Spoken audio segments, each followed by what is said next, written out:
I got an invitation with my DNA test.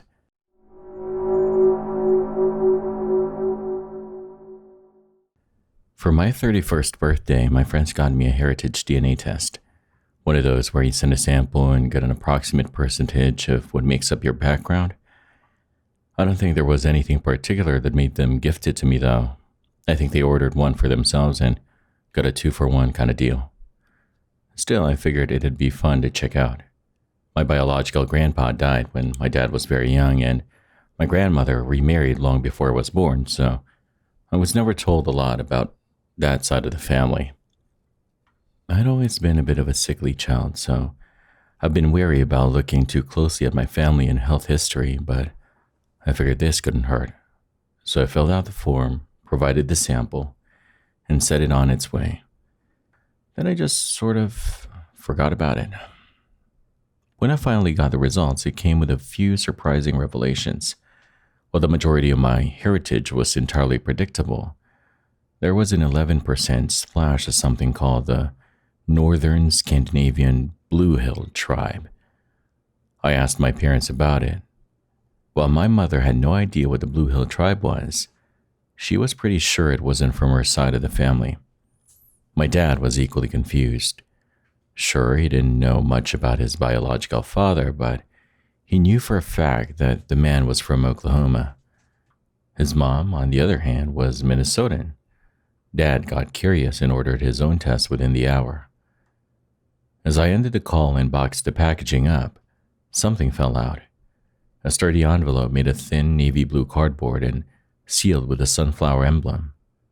It had a mild chemical smell to it, like a sweet ammonia. At first I thought it was going to be some kind of special offer, much like what got me that test in the first place, but after turning it over, I could see it was addressed directly to me in handwritten cursive. It read, "Dear, congratulations on your recent result.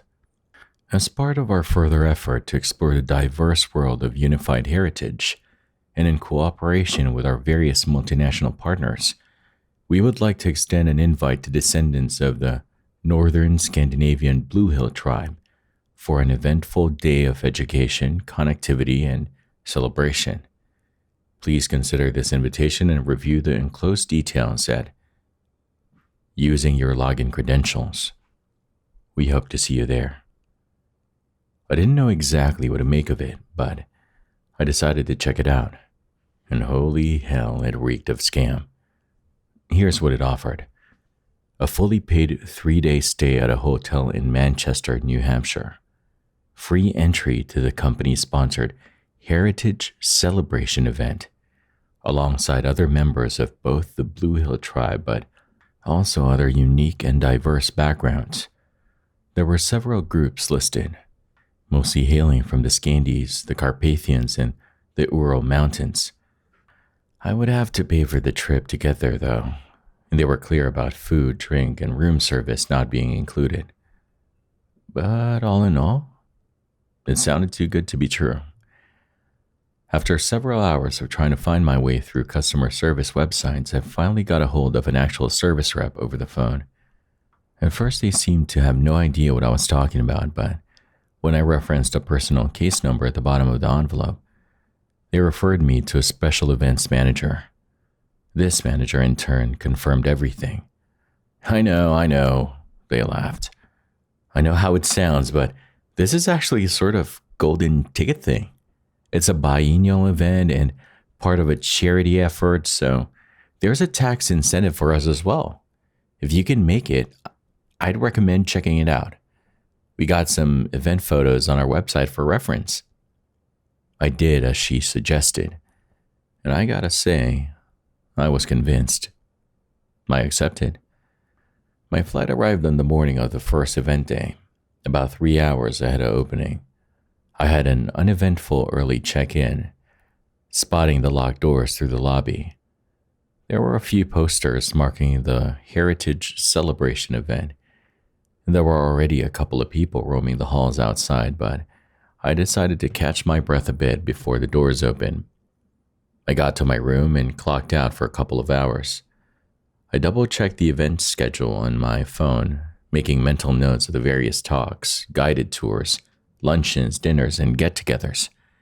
It was a full 2-day event. I was surprised at just how much there was to do, considering the event was intended for no more than a couple of hundred people at most. Still, I couldn't complain. But just as I drifted off for a nap, I got a notification on my phone, a text from my dad. Apparently, he'd recently gotten his results back. Strangely enough, he didn't have any percentage of the northern Scandinavian Blue Hill tribe in his genetic makeup. Maybe my mom wasn't as southern as she thought. Once the doors opened, there were about 100 people walking about. Some looked like average Joe nobodies. Others were clearly some kind of corporate representative. I could tell at least 6 different accents just by walking around, and a couple of foreign languages. There were a few booths to check out, mostly advertising various new services and products by the company behind the DNA test, but also one that was just information about various forgotten or unusual tribes. Going through the pamphlets, I couldn't find one about the Blue Hill tribe, so I decided to ask the service rep behind the counter. "Blue Hill?" he said, raising an eyebrow. "I'm not sure Another rep whispered something in his ear, and he nodded. "Right," he corrected. "We don't have any reading material on that subject, but I think there's an info session. Should be part of the Tribes of the North meetup." I double-checked the schedule again and made my way to a couple of events. The Tribes of the North meetup was an after-dinner event, part of the late-night off-hour socializing thing they tried to get going. I spent the afternoon listening in on various other topics, trying to pass the time. There was a speaker on the topic of nomadic North American tribes, as well as a workshop about forgotten languages. It was all interesting in its own way, but I found myself drifting away just after lunchtime. I had to take a rest around 3 p.m. because of an upset stomach, a relic from my sickly past. Later, I took a walk around town and had a decent meal at a local restaurant before I headed back to the hotel. I was a few minutes late to the meetup. There were about 24 people there in total. We didn't really have any common features. We had different skin, hair, eyes, and we were all from different parts of the US. A couple of them were Canadian. There was this one guy from the Philippines. It was pretty clear who the event organizer was, though. A chipper young woman in a black pantsuit with a company logo pin and a digital clipboard. She went around the room, confirming that everyone was a member of the Blue Hill. I overheard an older woman mentioning she was categorized as over 30%, while a young man mentioned he only had 5%. The young woman cleared her throat and excused herself, calmly demanding the attention of the room. "Thank you all so much for coming," she smiled. "I'm sure you have 100 questions, and we thought this might be a good time to get to know one another a little better. Please follow me." We were led through a corridor to a smaller open room, a sort of meeting space in the back. They turned down the lights a bit and set out a couple of platters of cheeses, crackers, and some alcohol-free sparkling wine. There were a couple of people there already. I was about to spark up a conversation with a 50-year-old man who looked as confused as me when the chipper young woman took hold of the room again. She directed our attention to a man that I can't for the life of me remember the name of. Weston or Wesley, I think. He in turn welcomed us and encouraged us to indulge in the various snacks scattered throughout the room.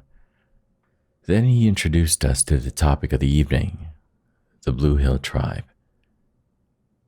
"If there is one thing I'm certain of," he said, "it is that every single person in this room has had a serious medical condition at some point in their life, something unusual. Does anyone mind sharing an example?" I didn't speak up about the severe ulcers I had as a kid and the partial transplant I had to get, but there were others who openly shared various issues: heart valve issues, cornea transplants, nerve damage, Everyone seemed to have something. The man just nodded as if expecting this. This is sadly a common attribute of people with lineage dating back to the Blue Hill tribes. So let's take a closer look at the history and customs of these unique people. And while we do, please feel free to mark yourself in the attendance sheet. He continued to speak of a group of people native to the northern Scandinavian mountain ranges. There were dates, locations, an approximate number of tribal members, and a few other sparse details. I marked the form while I waited, realizing pretty early on that what he was saying was suspiciously generic. He spoke of leather and bone craftsmanship and a belief in mountain spirits, but there were no details. No references, no pictures, drawings, or artifacts. I noticed a lot of people around the room paying close attention and not really thinking too much about what they were filling out on the attendance sheet. But I took a closer look. Our names were already on the sheet, so we were only supposed to make a check mark. However, there were also percentages printed on the side, corresponding to the percentage of heritage we had in common with this tribe. I recognized my 11% as the 30% of the old woman. There was also a series of other numbers that I didn't immediately recognize. When I thought no one was looking, I snapped a picture of it just in case. After a 15-minute lecture on the history of the Blue Hill tribe, I came to the realization that I hadn't actually learned anything. The locations and dates were so generic that there was no way to fact-check it, and there were no details as to their various customs and crafts.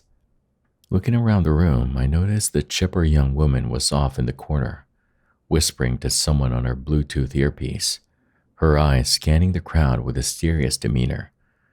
There was a man in a suit by the doorway taking pictures with his phone, and a hotel functionary offering refreshments being turned away. This was clearly a private matter, and of great interest to the company, for some reason. I snapped to attention as the room applauded. The lecture came to an end, and we were given some time to mingle, but not without another reminder to make a mark on the attendance sheet. I chatted a bit with a few people, but it all felt a bit forced. Just a few words here and there. I got the impression that none of us had very much in common. No one seemed to have any idea where that part of their heritage actually came from. There was this one guy who had studied his genealogy extensively, who insisted that it was strictly impossible for him to be openly partly Scandinavian. "I've mapped out every family member for 6 generations. He scoffed. "There's no way." As more and more people filtered out into the night, I decided to lag a bit to see what was being said behind closed doors. I wasn't sneaking around on all fours like a spy, just lingering a little too long at the other side of a bathroom door or stopping to conveniently check my email near a hushed discussion. I picked up a few bits and pieces. Discussions about our percentages, for example. There was also talk about a second event the following night and how it wasn't officially on the schedule. They referred to it as a sort of closing ceremony. There was also a short talk about inviting a few of us to a private meeting. I heard 2 people squabbling a bit about the details and I didn't catch much of it, but I clearly heard a sentence as they finished. "Just get the ripe ones," one of them snarled. "None of that 3% shit." But I didn't like that. Not one bit. Returning to my room, I decided to pack up my things.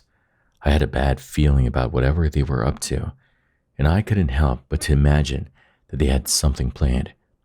Maybe it was all a scam after all, or something worse. Either way, I wasn't eager to find out. I couldn't find a reasonably priced flight back home until early morning. It was almost 12 hours away, but I figured I could pull an all-nighter and get out as soon as the sun rose. I could wait a few hours at the airport if need be. With my bags packed and ready, I settled in for a long night. It was somewhere around 2 a.m. when I found myself staring at late-night TV and scrolling on my phone.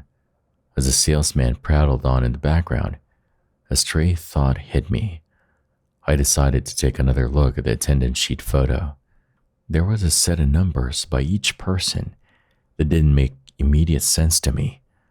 I brought out a pen and paper and started breaking them down, first in sets of 2, then individually, then sets of 3, trying to find some pattern or idea. It took me a little longer than I care to admit to recognize something. The last 4 numbers correlated to one pattern, floor and room number.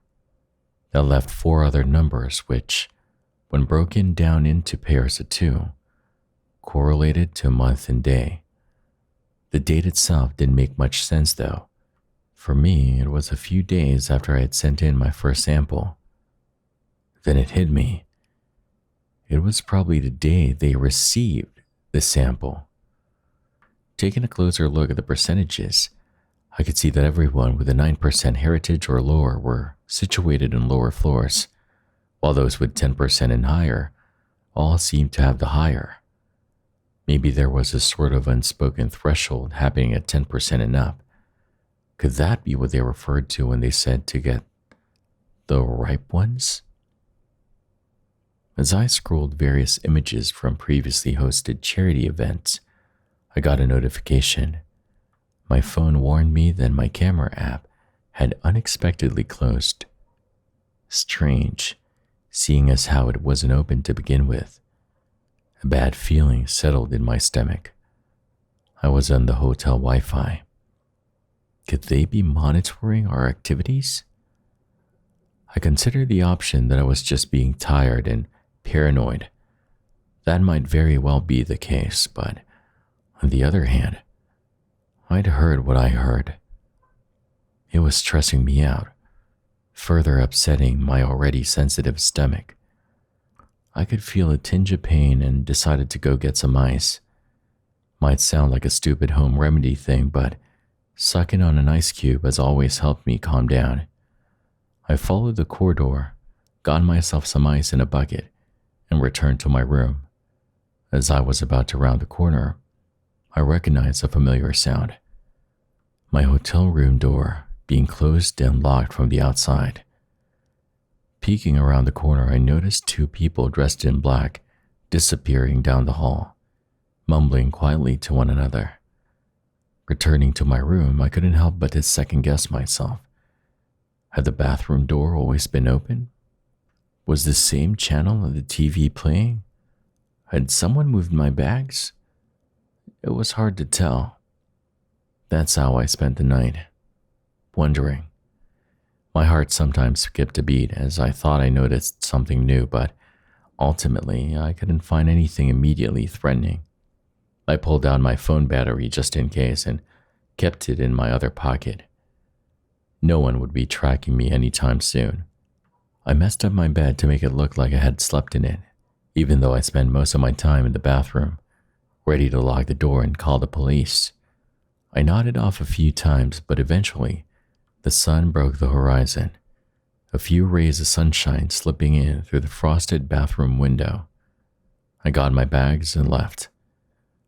One nervous elevator ride later, I slapped down the hotel key on the reception and headed for the exit without elaborating. I accidentally made eye contact with a hotel security guard by the exit, who gave me a curious side eye. "Sir?" he asked. I stopped briefly and excused myself. He held up a hand. "Sir, may I speak with you?" he repeated. "I have an appointment," I smiled. "Sorry." "It won't take long," he smiled. "Right this way." Looking at the silver-colored revolving door that could get me out of there, I considered my options. I could make a break for it, or I could just see what this was about.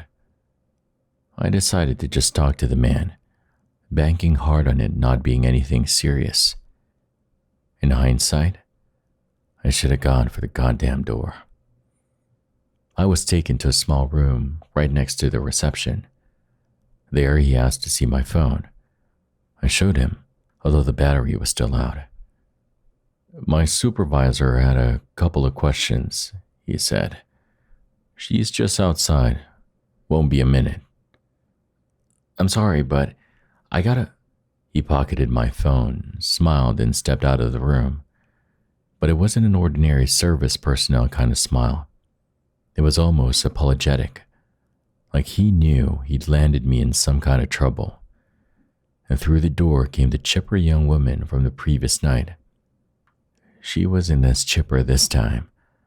She didn't sit down, instead opting to stand on the opposite side of the room with her arms crossed. For a solid minute, she just stood there, considering what to say.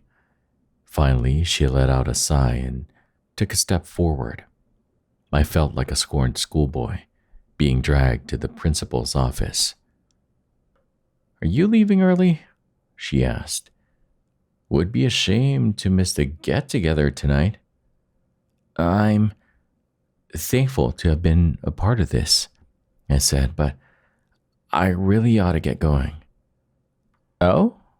She feigned surprise. Family emergency? That's private, I said. I could still hear hotel personnel outside and figured she didn't want to make a scene. I leaned back in my chair, confident and quiet.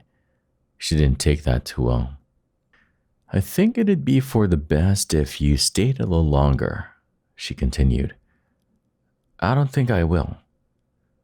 I don't think there's much to debate.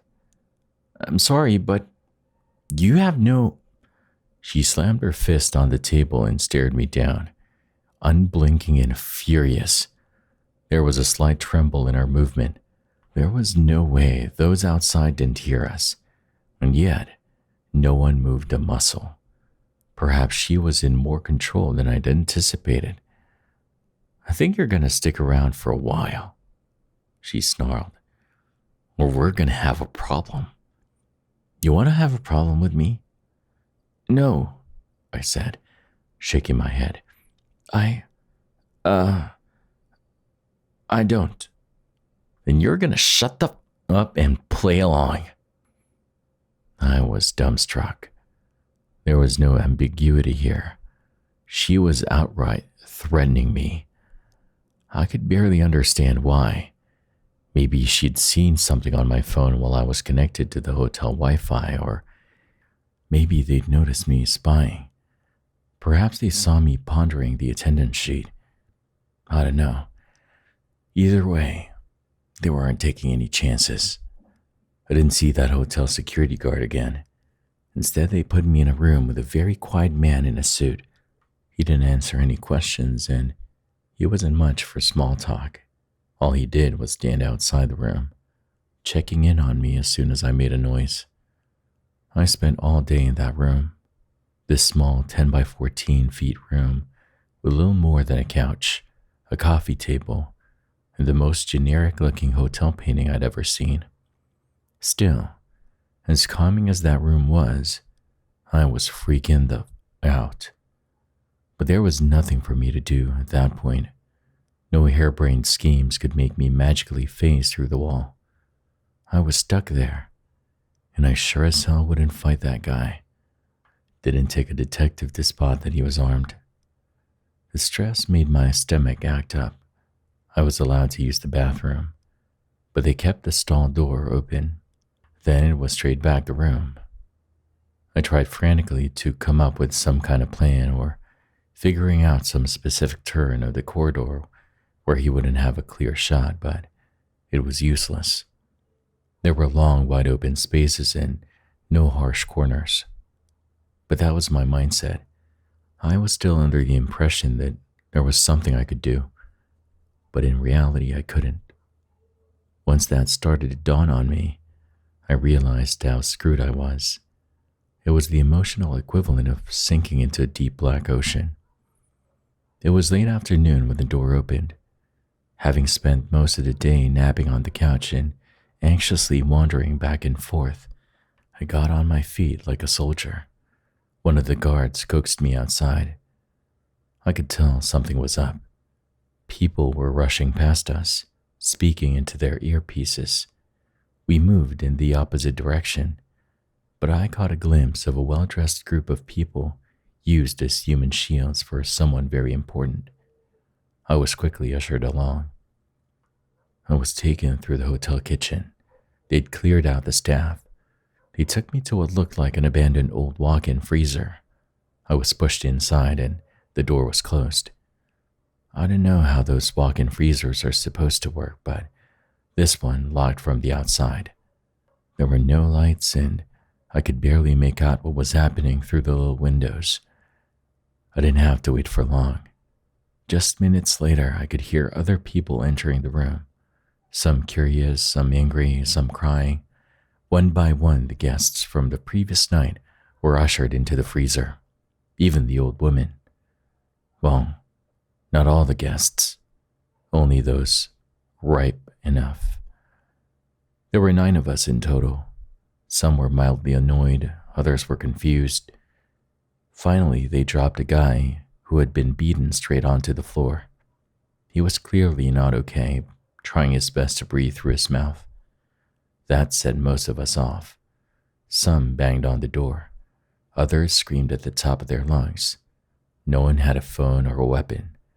The panic rose and it spread like wildfire. Soon I was right there with them, screaming for someone to let us out. I screamed my voice hoarse, but no one came. We must have been in there for at least 40 to 45 minutes.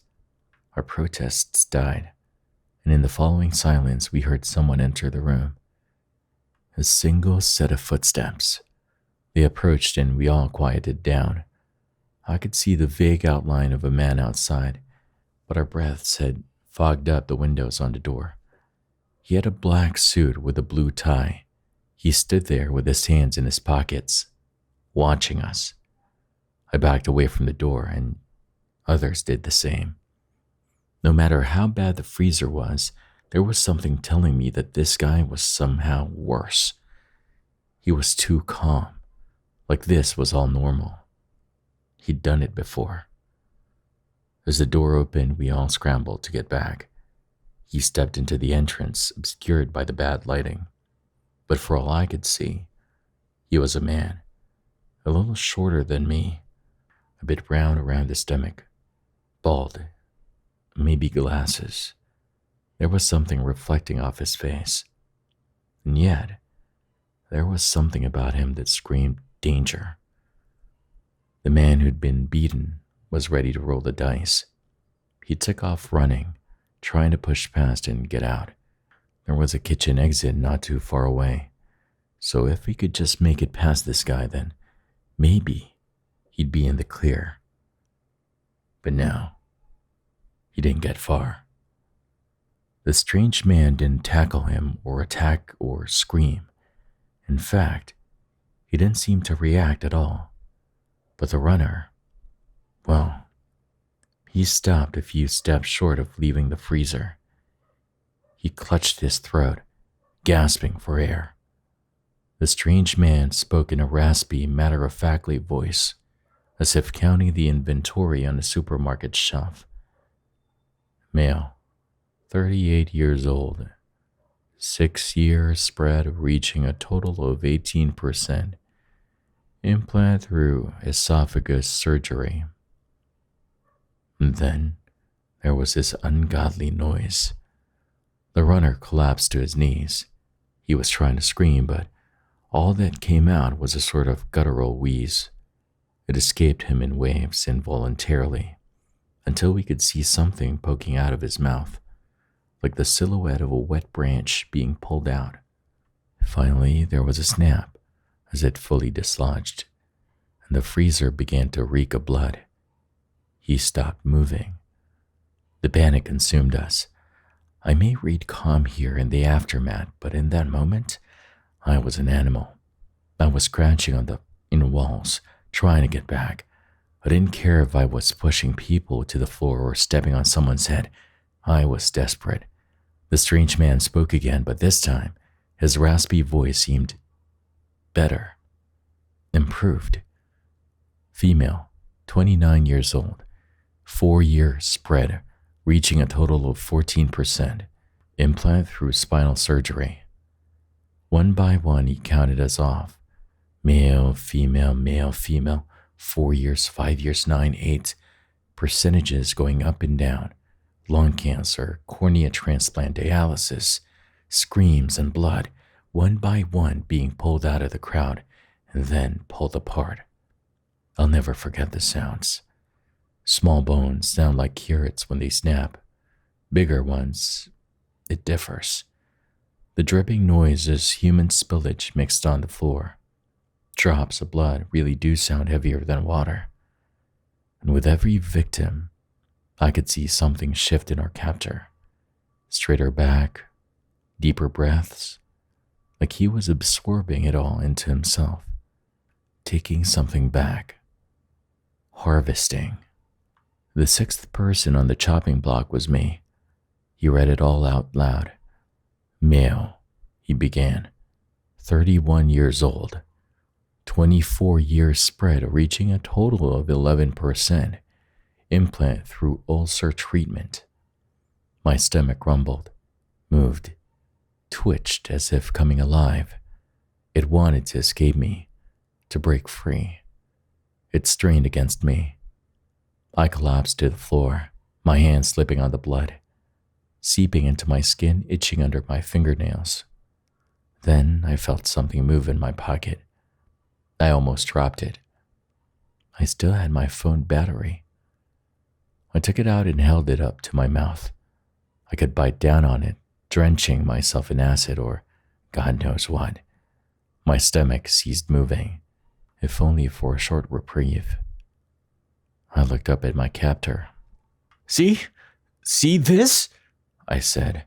It'll fuck us both up. But you need it, right?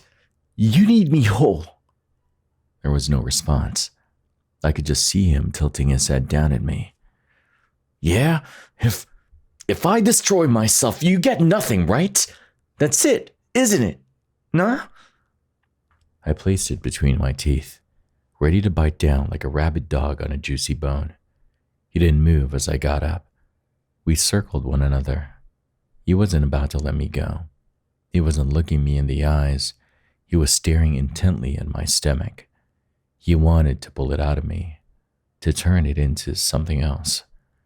Or maybe it was part of him all along, something coming home. No, he said. It ends. He reached down a hand for me, and I bit down with hesitation. To my surprise, there was just a little puff, but that was it. The battery tumbled to the floor. Useless. The man instinctively recoiled, but upon seeing that there was no danger, it all came back with a vengeance. The pain was immediate and incredible. Something in me moved, and I immediately spat up a small glob of stomach acid. Then, the battery exploded. It wasn't a big explosion, just a loud bang, like the starting pistol of a race. I slipped and slid my way out of the freezer and had to make a split-second decision. I could close and lock the door behind me, effectively sealing him and everyone in there, or I could leave the door open for others to escape. But it wasn't really a choice. Not really. It never is when you get pushed into something like this. I slammed that door shut and let it auto-lock without even thinking about it. Perhaps he'd asked the guards to clear out. I don't know. But there was no one else in that kitchen. I grabbed a knife from one of the counters, burst through the exit door, and disappeared into the night, my stomach stirring like a restless animal, but settling as I got further away. I can only regret what happened to those left behind. It still makes my spine itch. A police patrol found me wandering the streets about an hour or two later.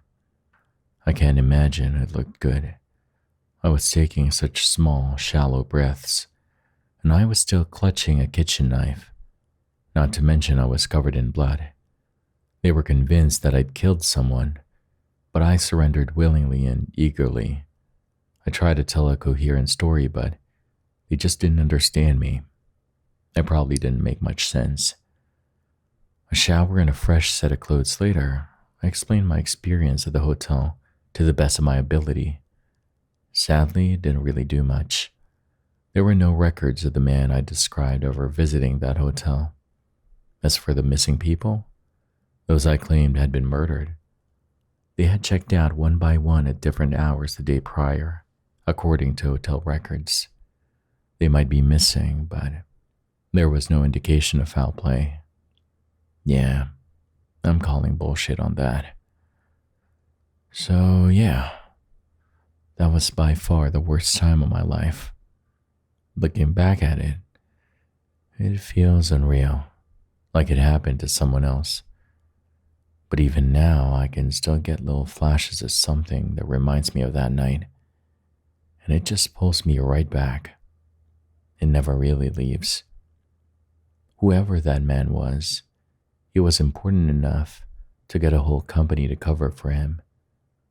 I'm sure not all of them knew why they were doing it, but they were complacent.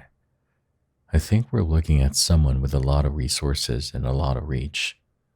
I never got a name, and seeing as how he seemed to change with every victim he consumed, I can't really tell what he looks like anymore. Not even his age or length or weight. There are surprisingly some real records about a small tribe of people from the Blue Hill in the Scandinavian mountain range. There isn't much out there about them, just to mention that they worshipped immortal mountain spirits.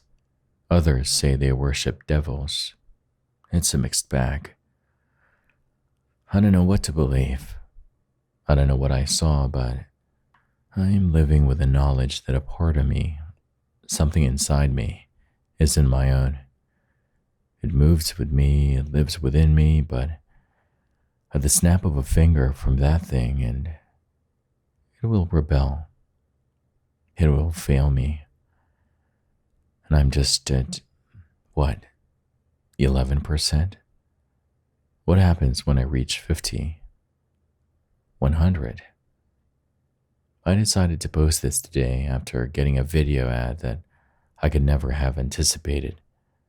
It seems that this company is still in business, advertising their new generation of DNA tests.